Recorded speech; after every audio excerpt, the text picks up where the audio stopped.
it down. Yeah. So corner push-ups and elbow out. So what I mean by that is the head is almost always forward, and one of the things that happens as people get older, we tend to see people stooping and hunching more. We call this kyphosis, which would also be a variant of a second, so it would also be a secondary curve, right? Although actually a primary curve because it's in the same direction the fetus is, so it's a primary. But anyhow, if it starts to accentuate like this, we need to work to flatten that. So if you stand in a corner and do a corner push-up with your shoulder blades coming back, keeping your head back, because your instincts will be for your nose to lead in. Well, your head's already forward. I don't want that. I want your head to be back, and I want your body to go in. I want your chest to expand and shoulder blades to go back, right? So you can do that, and if you change where your hands are, you can stand for 15 minutes, or, well, don't do it that long. You'll get bored. But do this a couple times throughout the day where you actually stretch and move the hands and lean into it. If it's really tight, you go, oh, I need to do that one a little bit more. Just work through that. But also then spin around so that you go into the corner and then you come out on your elbows. And what you'll do is that will actually strengthen those muscles that pull the shoulders back. And this one you can change where your shoulders are as well, where the elbows are. You're actually coming out then on your elbows, going in. Keep a nice plank here, and it's a wonderful exercise. So make sure that if we're doing all this work to reformat your curve, it's not just, so I talk a lot about the curve, right? But this is about reformatting your whole skeletal system, making this body of ours function well. All right. And then eyeball exercises, looking up. Why in heaven's name would we do that? What do your eyeballs have to do with arthritis?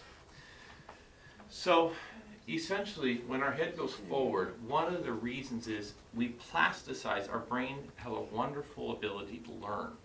And the things that we do repetitively, the brain learns a pattern, right? So if we have been working at our desk and we're looking down, or we're driving our car, all these things we're looking down. When our eyeballs roll down, our brain knows I'm about to look at something down there. What do you think the brain interprets? If I roll my eyes up, what does the brain think is about to happen? Well, it's going to assume, and it will fire tracks that will prepare for me to look up. Because if we're going to look up at a bird, our head's going to tip, because our whole visual system is predicated. Our brain it's very complicated, right?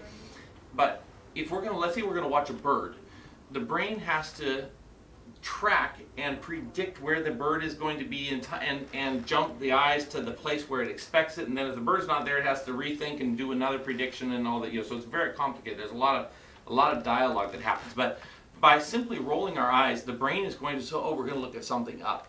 And we have to do things like that actually make since we want the curve to go like this and we need to bring the head back, do eye rolls looking up will help fire those posterior columns that will actually make the brain get those extensors activated.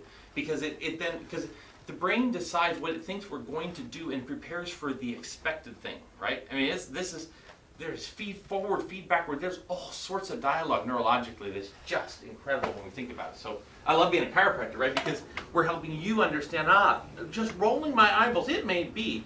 In fact, if we start talking about some of these postural muscles here that you have absolutely no conscious control over, it may be that the future exercises for your low back may be rolling your eyeballs and looking up.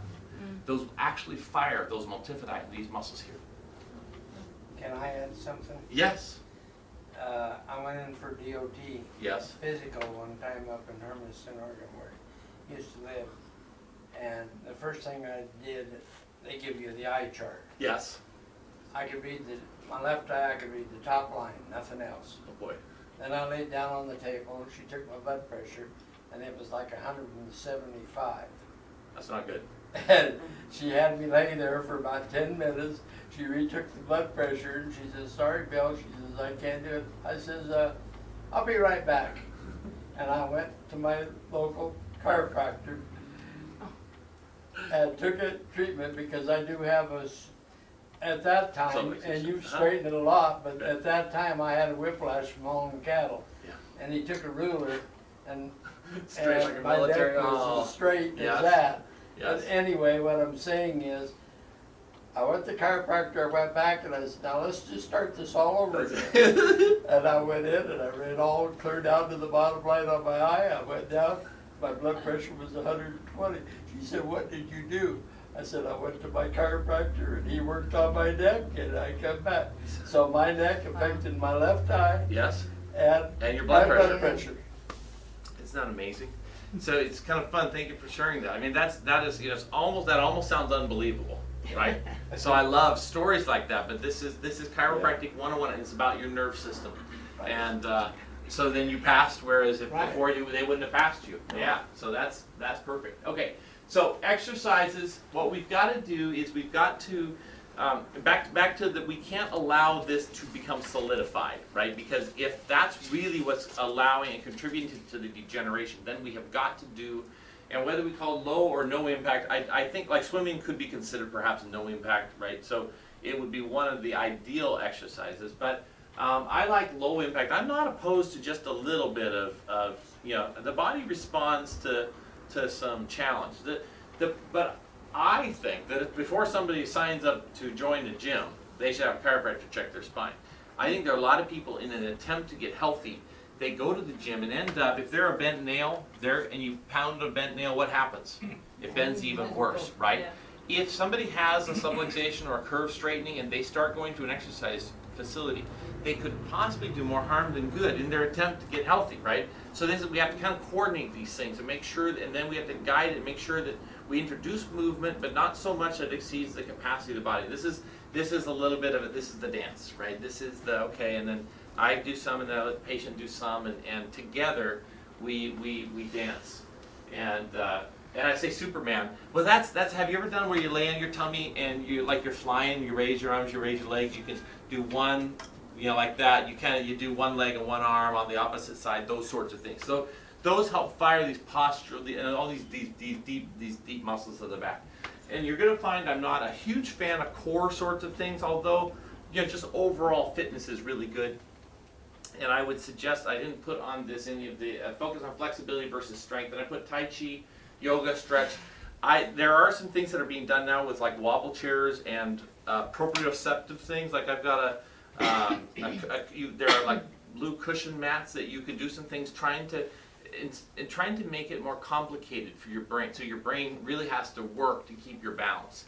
There's something about that, and I think those sorts of things would be good, not specifically just for the arthritis, but just in terms of neural activation, and it would be the sort of thing that we can do without stirring up the arthritis, that sort of thing, right? So that's I'm trying to give you some ideas of what are some things to do.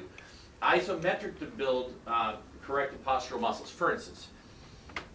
And this would be true. Let's say you've tried to exercise or you've tried to be active, and it seems like every time you do it hurts, and you kind of get discouraged. And then a lot of times people just kind of give up. They stop doing a lot of things.